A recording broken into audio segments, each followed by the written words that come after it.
life. Yeah, right? Like, absolutely. I don't want to roll a joint anymore because I love my Vapium Light or Summit or higher. Like, I think there's something to be said for being able to create products that have future forward lasting results.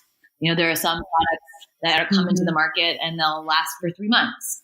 There are some that'll last for 5 years. I would rather be on the latter end of that. Yeah. Yeah. I love, just going back to the beginning too. I love, mentioning almost like a milestone of technology. You can use it in the shower. This is right.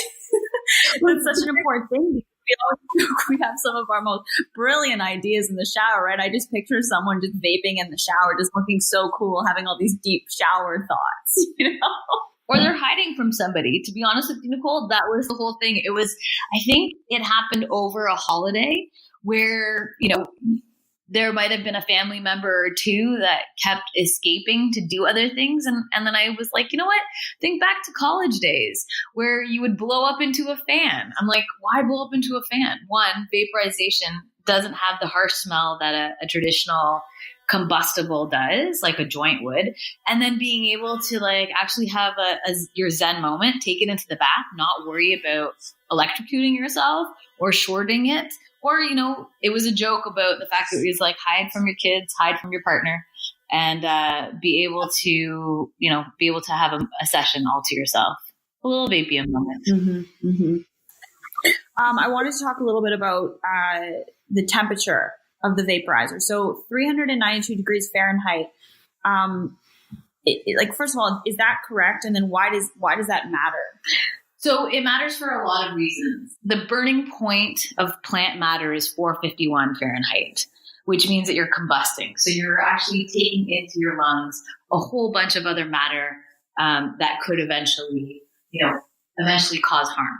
To be able to eliminate the noxious, sort of dangerous elements that there are to combusting, that's why we want to make sure that, whatever device that we do choose has that ability to dial in or has the temperature control. And I think that that's really, really important because of the fact that if you are a patient, even if you're not a patient, you want healthy lungs. We have, depending on where you are in your relationship with the plant, I think some of us at the earlier stages may have, depending on where you are in your life cycle, if you're young, you're carefree, you're careless, you're not thinking about all these things. You're just like, let's get high if you're not a patient. And I think as you get older, it's one of those things where it's like, okay, you know what? I need to take care of all of these things because I have more responsibility or whatnot. And your relationship it definitely matures. And what we're saying as manufacturers, you know what? Develop wherever you are, try a vape. Because of the fact that not only are you not combusting and you're being, sort of more gentle on your lungs, but at the different temperatures, even lower than that, you're actually extracting every amazing part of the plant. And you're actually you're medicating without knowing you're medicating. So you're pulling off terpene profiles that you would never actually be able to experience when you're combusting. And you're developing a relationship with the plant that you actually, it's such a richer and deeper understanding of the plant, I think. And that's why I really appreciate vaporization and being able to control a device in terms of temperature tuning.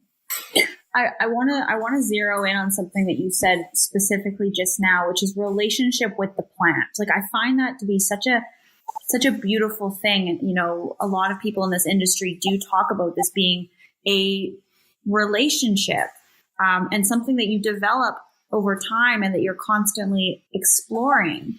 Can you kind of walk me through and that sentence came perfectly naturally to you, right? Relationship with the plant. Where does that come from for you? What's the essence of that particular sentiment for you?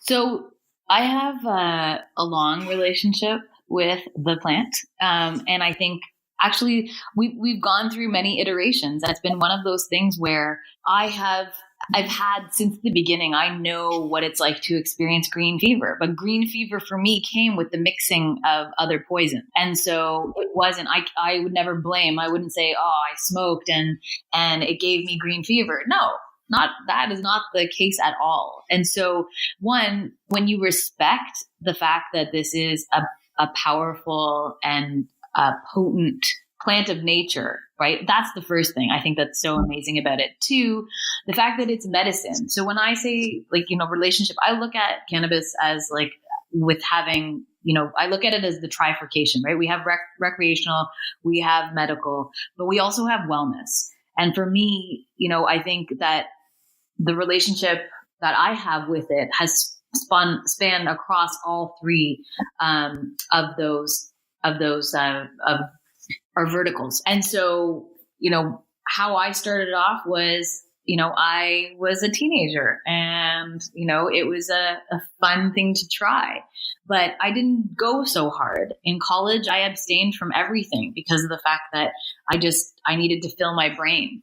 And everybody has a different relationship with it. And I think when I say relationship, it's really about the fact that it's coming from stigma into sophistication. The fact that I'm building technology and plant touching formulations that only help people, right? And I look at it as well as only helping people. To be totally honest with you, if you went toke for toke, or drink for a shot for toke, I'll tell you, your toke is going to make your the long lasting effects on your body much better, even short term, much better than a drink would. It's amazing that, that everything it's so easy to have a relationship with alcohol when in fact, a lot of people don't actually think about it that way, which is easy to over imbibe. But when it comes to this, there's still so much stigma around it. And we're just starting to come out of, I think out of the dark ages, if you will. Sorry if that was really long-winded, but I feel really passionate about it because of the fact that, I think education and awareness and looking at successful people going, oh, wait, they consume. And it's not I have some female friends that very much embrace the stoner culture, call themselves stoners. I'm not crazy about that because of the fact that for me, showing the fact that there's so many different perspectives and so many different faces, that the face of somebody who consumes doesn't look a certain way, that it can look so many different ways. Does that make sense? Yeah. Oh, it absolutely makes sense. And I really appreciate, you kind of saying that it's coming out of stigma into sophistication, because I think that is a really interesting thing that's happening right now, where there are more people that maybe feel welcomed into the space that previously didn't, when it was just under the silo of stoner culture. So I think kind of opening those doors and allowing more people to flood through because they have different people that they can relate to is really important. So there's that side of it. And then there's obviously the product side of it. I had read in an article that, you had mentioned that you're approaching the cannabis industry with 3 goals in mind. Can you kind of walk me through what those goals are? And just why, when it comes to product, those are the specific ones that you're really honing in on? So when we started Vapium, one of the things that I realized when we did a deep dive in terms of what the existing landscape looked like was there wasn't enough. There was so much focus on recreational, also because of the fact that it was still counterculture, because this was back in 2012. But I didn't see enough patient-forward, patient-focused products. And that really scared me because of the fact that this, to me, was an amazing opportunity, but also scary because of the fact that, one, I'm looking at it going, okay, how are manufacturers actually manufacturing things? Coming from the fact that we were making, we design, engineer, and manufactured our robots and wanted to do the same with vaporizers. So that was point one, was that we were going to be medically manufactured. And that's a longer term goal, but that we started our SOPs, our standard operating procedures, so that we controlled our complete supply chain, that I was able to go back and say, stand behind every product. So if there was a fault, I fully take responsibility for that. And we will, we would stand behind our warranty process. We will not let people walk away having a bad feeling. And I think, over the course of 6 years, I think I've had maybe 5 instances that really stand out in my mind. And I think that that's pretty amazing, though it does break my heart when anybody's unhappy. So, we do our best to rectify those situations. But yeah, so medical manufacturing was the first point. The second point was then the best quality patient focused products. So how we even design them. So one was manufacturing, But two, and I think even before this, was how is the product made to make sure that anybody who has a problem, who is fighting a condition or ailment, was able to easily use our products, because of the fact that I backtrack 20 years when I was in university, and I took this course, and I promise you, Nicole, it was the hardest course I've ever taken in my entire life. And the reason is that it came from the professor forced us to look at life and anything that we were doing within the context of this course under the guise of someone who was the most disabled, elderly, lesbian, obviously, because I like it didn't matter what your proclivities were, but just that at that time, back in the whatever that year was, that there wasn't enough there wasn't enough pride support, there wasn't enough pro LGBTQ. There was still so many struggles. There still is struggles today. But basically what she was the context that she was putting us in was, think about it from the opposite of whatever you are. You're able-bodied, you're disabled. You are hetero, think the polar opposite. Like, think anything that you think of that would be so difficult, and how do you make their lives better? And I love that. It was so hard though, because of the fact that, let me tell you, like, that's a whole nother podcast, but like the things that they made us argue were sometimes borderline impossible. But basically taking that approach. So looking at it going, what if I had muscular degeneration? What if I had muscular degeneration? What if I had, problems with my dexterity? I just think about all the what ifs. Basically approaching it from that perspective meant that I could then incorporate all of those kinds of things into the design process. And so that's how we approached it. So we put in haptic vibration. So anybody with macular or muscular degenerative issues, or even things where, memory may not be as solid as it once was, you weren't having to sit and wait and watch a light, that there was a gentle reminder that your vape was ready for a session.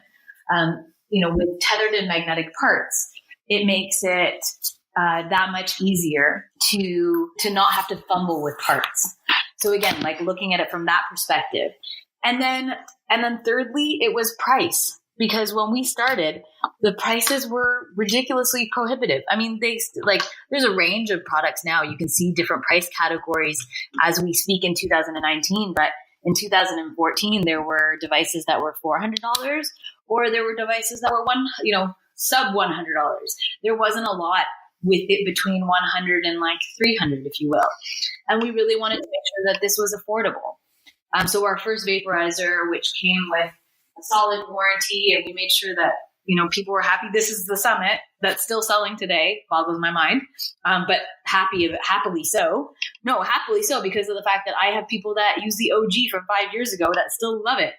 They've maintained it, they've taken care of it, and it still works for them, which is amazing. And so things like that, where, they want a patient, we looked at it from the patient's perspective, and a patient wants to be able to, or may only have the means to be able to buy their medicine, right? To be able to spend on plants. They're not spending, $200, $300, $400 on a vaporizer. And so those were the three things that how we initially approached the industry. Mm-hmm, mm-hmm. It's a good segue into the next question that I kind of want to ask, because it does really talk about how much this industry is blowing up, and what some of the projections are for the future. That the CBD products alone, it's projected to be a next $1 billion market. So you've positioned yourself, and kudos to the product that people are still using it 5 years later. But you've developed technology that's harm reductive, so meaning you won't combust, which we've kind of already talked about, and that you can freely use with CBD. But can you kind of break this down for listeners? What exactly does that mean? So CBD, I think, is really the part that a lot of people don't understand, right? Everybody says it's not psychotropic, but CBD does have a psychoactive effect. It's not in the same way that THC affects people. It's more where it actually coats your synapses. So it helps with inflammation. It helps with pain. It helps with anxiety,